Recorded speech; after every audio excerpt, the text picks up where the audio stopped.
Hello beings, my name is Amanda, and this week I'm going to be talking about my illness backstory. Now, while I was editing it, I realized that the video was really long. I talk way too much. So I decided to split it up into two parts, just like I did with the last two videos. I'm starting to see a trend with the fact that I make really long videos. So in this video, you're gonna see the first half of my backstory with my illness. And then in the next video, I'm gonna finish off where I am now.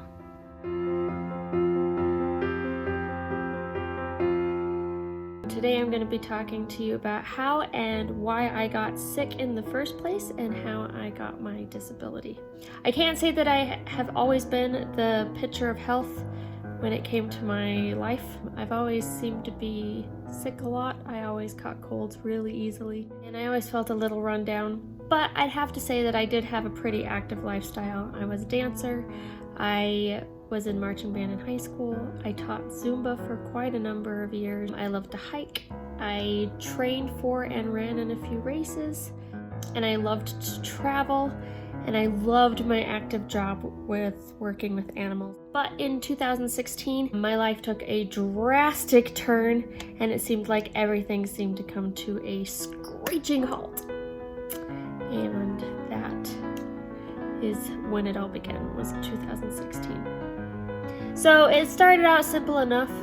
When I was at work, the world would spin and it was super random. It didn't really choose when it would happen. I'd be sitting at a desk and the world would spin and I'd grab onto the sides of the chair that I was on. I was working near some sea stars. I used to work at an aquarium and the world began to spin and I ended up on the floor. I had to call radio in for some assistance. I was out going out to get some students off some school buses and the world started to spin and I could have sworn that the bus was moving towards me, but it turns out I was falling into the bus, so that was not fun. The last one that really happened at work was I was working in the shark tank. I was one of the dive specialists at the aquarium and I was working in the shark tank and I was feeding some fish, and then all of a sudden the vertigo hit and all the really colorful coral that was in the shark tank, just multiple spinnings. It was a trip. It was quite beautiful actually, but it was terrifying. So I ended up having to grab onto the wall. Luckily all of our coral wasn't real, so it's not like I was killing anything. So I had to grab onto the wall. We were in the middle of training a new dive specialist and they thought I was just being polite and letting them get to the dive platform first, when in fact I couldn't move. So I was just like, yeah, go ahead, you're fine, it's all great. No, I was just really, really dizzy. And it was after that that I started seeing a neurologist. And that's also when I started having a lot of MRIs.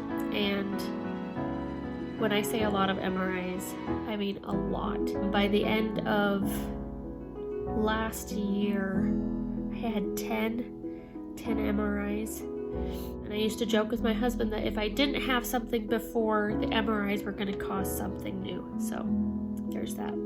If you're wondering about how nasally I sound right now, my medications cause severe congestion and I'm not happy about it at all. So I was super stressed at work. It wasn't exactly the greatest environment that I was working in. And because of how stressed out I was, it was starting to show up in my health. I had an intense fear of not being believed. As I started getting more and more sick, how much people believed me and how sick I was becoming less and less, because how could someone get sick as often as I was getting? I also had a hard time not giving 100% when it came to my work. I am a hard worker. I give 110% all the time, and I was barely able to get out of bed. I was nauseous constantly, and my strength was giving out. So I decided to take a break from work, and it was good for me in the fact that I wasn't required to get up and do any like heavy lifting, which my job required. I didn't have to do any scrubbing or anything that my job consisted of. Also dealing with children, which was also very stressful. So I took a break from work, and when I came back, it didn't last long. The stressors were all still there, and I just pretty much collapsed from all of it. It was a lot of stress. So I decided to quit my job, which tore my soul out. I loved my job for the most part. I loved the animals that I worked with. I loved the children that I worked with. I loved my coworkers, but I couldn't work anymore. And so I decided that I couldn't keep going on like this, so I quit. I stayed out of the workforce for a little bit, and then when I felt like I could work a little bit, I decided to get a part-time job, and I was able to find a job at a veterinary clinic as a veterinary assistant and receptionist. And I was really excited about that opportunity, but I was still very nervous about my health. And it was a part-time job, and so what we did was that most weeks I only worked 3 days a week. They worked 10-hour shifts, but we made it so that very rarely did I ever have to work 2 days in a row. There were a few times that I did have to do that, and it was really hard, but we tried to make sure that that didn't happen. I loved working there. That was fantastic. I loved the animals. I loved my coworkers. Mostly was like the best. It was really long days, but I always had a funny story to bring home to my husband, so I enjoyed my job. But slowly I started noticing that I was starting to get this weird tremble in my hands. And it started in my right hand, and then it went down to my right leg, then it went to my left leg, and then moved up to my left arm. And so I had a tremble that I could not stop. And then I started forgetting things. Like, to get into the computer, you made up your own passcode that was 4 digits long, and I couldn't remember I made it up, and I had been using it for quite a while, and I couldn't remember what it was. And so I'd sit stupidly in front of the computer like, I need to log on to this computer to get this person an appointment, and I can't because my brain doesn't work anymore. And then I began to lose dexterity in my hands altogether. One of my jobs at the vet clinic was to fill prescriptions for the animals, and I couldn't pick up the pills anymore.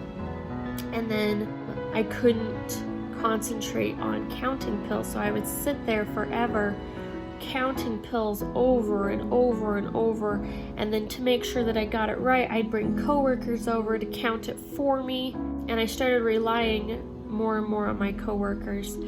For a long time, I was able to make it seem like nothing was wrong. I would just change the way that I would do things. Okay, so you can't pick up things with your fingers. Okay, so let's just move your whole hand down and just kind of scrape things into bottles when no one was looking, because you didn't really want people to know that you're like cavemanning it to put pills into. And for the most part, people didn't really see that I was having difficulties, so that was good on my part. But I started having to put more work on my coworkers than they needed because they had a lot on their plates already. It was a very busy vet clinic, and they didn't have time to cover for me, and so it wasn't fair. The moment that it all came crashing down, that it all ended, was I was in an exam room, and I was cleaning the exam room after an animal had already left, and the room began to spin, and I couldn't grab onto anything, and I ended up collapsing onto the floor. And I laid there for quite a while until I was able to drag myself up. And then I went to my manager, explained what happened, and I went home. And that was the last time I ever went to work. We tried for a while to see if maybe I would get better, that I could come back to work, that I could resume what I was doing. But it wasn't fair to ask everyone to pick up the slack because they couldn't hire anyone else until I quit. And so they were stuck with one less employee. And so I didn't feel that it was fair to them to continuously pick up the slack for me, so I quit. And that was the last time I ever held a full-time job, and that was November of 2016. So it's been quite a while. So I went from specialist to specialist trying to figure out what was wrong with me. And I had so many tests performed and so little answers. And I had doctors grasping at straws and they would come up with nothing. And then I'd have specialists give up on me as soon as they figured out that they didn't know what it was. And they're like, nope, can't help you. I started dreading going to the doctor, and I would pretend to be just fine because I didn't want to go. I didn't want to see a doctor. I didn't want to deal with a doctor. And I was tired of them telling me that I was imagining it, that I was being hysterical, that I couldn't possibly be in that much pain and it not show up on anything. And they would brush me aside until my husband would speak up, and then they would actually listen. And luckily for me, he was there every step of the way, and I had an advocate for me when no one else would stand up for me. And he's been there, bless his heart, through this whole ordeal and through all the tears and all the heartache. And he's pretty much the reason why I have continued going to doctors, is because he's more stubborn than I am. One day I was going to a routine appointment with my GP, and she walks into the room with this huge grin on her face, and she says, "I think I know what's wrong with you." And she had just been at a conference for myalgic encephalomyelitis. And as she sat in the conference, she was taking notes, and her brain lit up. This is how she said it. Her brain lit up as she quickly scribbled in the margins of her notes, "Amanda." And she started telling me the symptoms of ME. And everything clicked. There were quite a few illnesses that I could check the boxes of quite a few of the symptoms, but not everything. And when it came to ME, I checked off every single box. And I was so excited to finally have an answer. Here it was. I knew what it was, and now we can cure it. But this is when the devastating news came that there was no cure for ME. And there still is today no cure for ME. According to meaction.net, myalgic encephalomyelitis, ME, is a systemic neuroimmune condition characterized by post-exertional malaise, a reduction in functioning, and a severe worsening of symptoms after even minimal exertion. It causes dysregulation of the immune, nervous, and energy metabolism systems.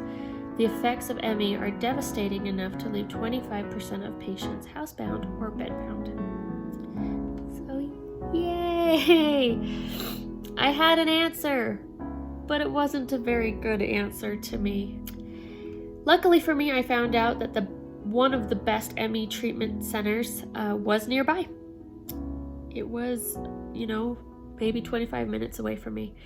Unluckily for me, they were booked because people from all over the country were flying in to see them, and I was devastated. But decided to do as much research as I possibly could, and I watched all of the videos from the Bateman Horne Center, which is here in Salt Lake City, and I decided to read all of their articles and wanting to figure out how to manage this condition. This is when I learned that the research into ME was very limited and very little was known about it. Fantastic. So I was crushed by the thought of the fact that very little was known about my illness. Very little research has been done into my illness because a lot of people still view it as not real. It is very real, guys. Very real. I truly do want to live the best life. And hopefully my experiences can help someone else out there that needs to know that they're not alone, that there are people like them, that there is a life after being diagnosed with ME. So that's my story, and I will talk to you all later. Bye.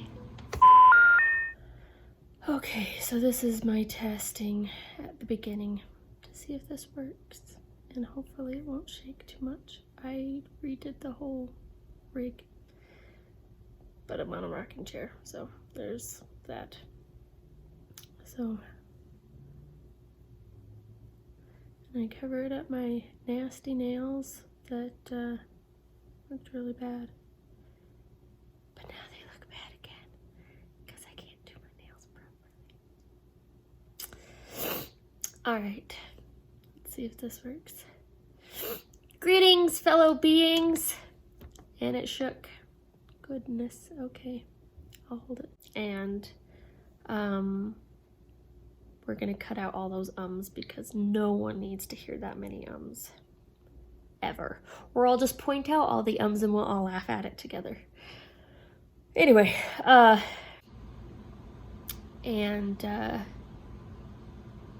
can't find my spot in this thing, so I'm looking at where I'm supposed to be reading this.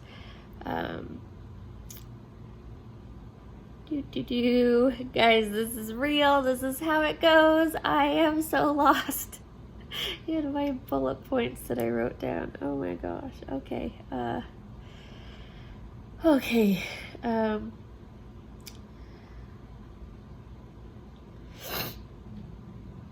Okay, there it is. All right.